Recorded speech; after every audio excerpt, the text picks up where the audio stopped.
Politique à peine arrivé sur le sol polynésien où il a effectué une visite de 4 jours aux allures de campagne électorale, Emmanuel Macron est immédiatement parti à la rencontre du personnel médical de l'hôpital de Taoné pour y saluer la mobilisation des équipes médicales depuis le début de la pandémie de Covid-19, qui a principalement affecté l'archipel entre août 2020 et janvier 2021. Après avoir souligné les risques de propagation du variant Delta détecté depuis quelques semaines en Polynésie, le chef de l'État a exhorté chacune et chacun à se faire vacciner.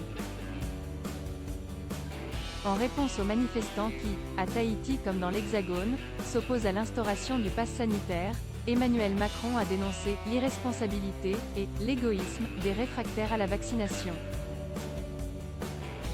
Avant de quitter l'archipel ce mercredi 28 juillet, le président de la République a conclu son déplacement comme il l'avait commencé en appelant ses concitoyens à se faire piquer.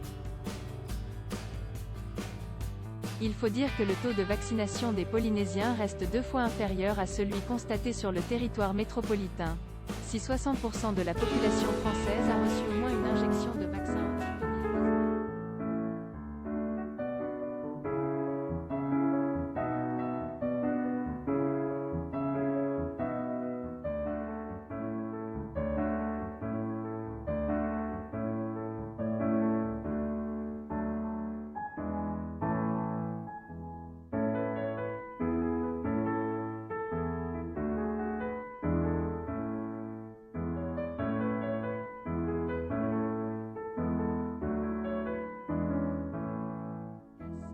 Utilisez-le.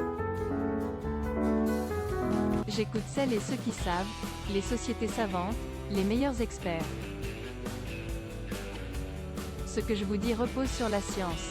Pour toutes celles et ceux qui croient à la science, il faut se faire vacciner, a expliqué Emmanuel Macron. La suite après cette publicité, le pari du non-reconfinement au printemps, écoutez les scientifiques, en période d'épidémie, comme le demande aujourd'hui Emmanuel Macron, le chef de l'État l'a fait récemment sur la vaccination obligatoire des soignants.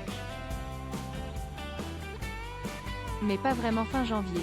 Alors que des modélisations laissaient craindre une flambée des contaminations entre février et mars, et donc une possible saturation des hôpitaux, que le président du conseil scientifique Jean-François Delfraissy, notamment, estimait qu'il y y avait urgence à décider d'un nouveau confinement pour faire face à l'émergence de variants du coronavirus qui changent complètement la donne sanitaire en France. Emmanuel Macron a pourtant fait le pari inverse. Pour contenir la vague annoncée par de nombreux médecins et scientifiques, la décision politique prise par le président de la République le 29 janvier de ne pas mettre à nouveau le pays sous cloche misait alors sur le maintien du couvre-feu et sur l'accélération de la campagne vaccinale ciblant en priorité les catégories les plus vulnérables. Et face à une situation sanitaire qui a continué de se dégrader, fin mars, l'entourage d'Emmanuel Macron s'est mis à faire l'éloge d'un président, devenu épidémiologiste, grâce à sa connaissance approfondie des études menées à travers le monde qui lui permettrait désormais de s'affranchir des conseils émis par les scientifiques. Mais ce storytelling du président épidémiologiste sera finalement rattrapé par la tragique réalité. Début avril, 19 départements français ont dû être reconfinés afin d'enrayer l'envolée des contaminations et des hospitalisations annoncées pourtant dès fin janvier par les experts. En retardant la mise en œuvre de mesures préconisées 2 mois plus tôt par les scientifiques, l'exécutif a considérablement alourdi le bilan de la pandémie en France, selon une évaluation calculée par Le Monde. Le Quotidien, épaulé par des chercheurs de l'École des hautes études en santé publique et de l'Université de Montpellier, a estimé le coût humain d'un 3e confinement tardif à environ 0,000 décès, 112 000 hospitalisations, dont 28 000 en réanimation, et 160 000 cas de Covid-19 longs supplémentaires.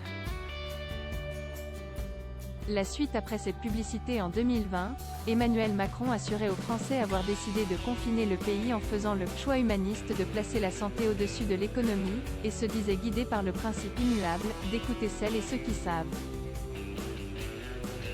En 2021, face à la crainte d'une 4e vague et après avoir fait le pari, perdant de passer outre les recommandations des scientifiques pour privilégier aussi bien l'économie que la santé mentale de la population, le chef de l'État s'appuie opportunément sur les travaux de celles et ceux qui savent, pour démontrer les bénéfices incontestables de la vaccination.